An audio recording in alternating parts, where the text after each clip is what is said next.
पुरानी बस बारिश से भीगे हुए पहाड़ी रास्ते पर धीरे धीरे रेंग रही थी। आसमान में बार बार बिजली कड़क रही थी और हर चमक के साथ पहाड़ों की परछाइयां और भी डरावनी लगने लगती थीं।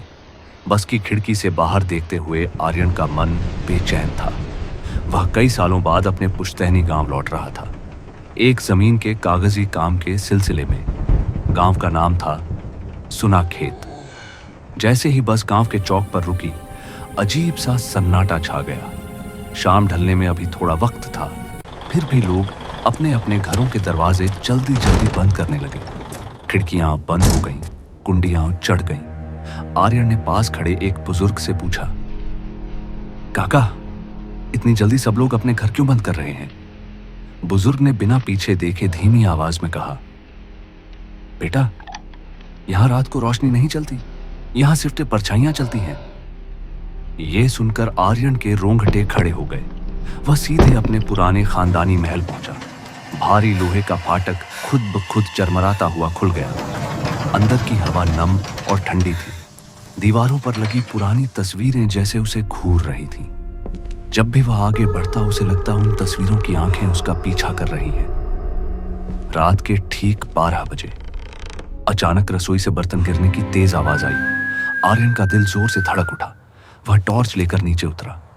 रसोई खाली थी, लेकिन फर्श पर गीले पैरों के निशान थे और वे निशान सीधे दीवार की तरफ जा रहे थे। आर्यन की सांस अटक गई। निशान दीवार पर चढ़ते चले गए और फिर छत पर, जैसे कोई उल्टा चल रहा हो।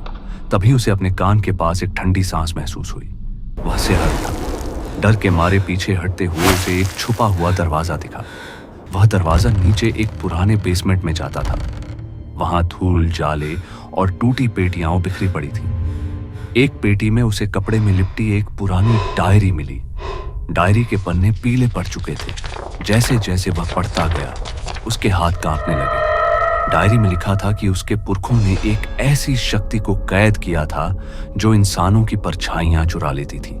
जिसकी परछाई चली जाए, वह इंसान धीरे धीरे इस दुनिया से मिटने लगता था। अचानक आर्यन ने दीवार की ओर देखा। उसकी अपनी परछाई हिल रही थी। फिर वह उसके पैरों से अलग हो गई, धीरे धीरे रेंगती हुई सीधे उसकी तरफ बढ़ने लगी। आर्यन चीख पड़ा। परछाई उसे गले लगाने की कोशिश कर रही थी। पूरा महल कांपने लगा। चारों तरफ से परछाइयां निकलने लगी। आर्यन जान बचाकर भागा। आखिरकार वह मंदिर वाले कमरे में पहुंचा। उसने पूरी ताकत से घंटी बजाई। घंटी की गूंज के साथ तेज रोशनी फैल गई। परछाइयां चीखती हुई पीछे हटने लगी और धीरे धीरे गायब हो गई। सुबह होते ही आर्यन गांव से निकल भागा। शहर पहुंचकर जब वह धूप में खड़ा हुआ तो अचानक उसकी नजर जमीन पर गई। उसकी परछाई वहां नहीं थी। लोग उसे अजीब नजरों से देख रहे थे, क्योंकि उसकी परछाई अब जमीन पर नहीं, बल्कि सिर्फ दूसरों की आंखों में दिखाई दे रही थी। और कहीं दूर सुना खेत में एक परछाई मुस्कुरा रही थी।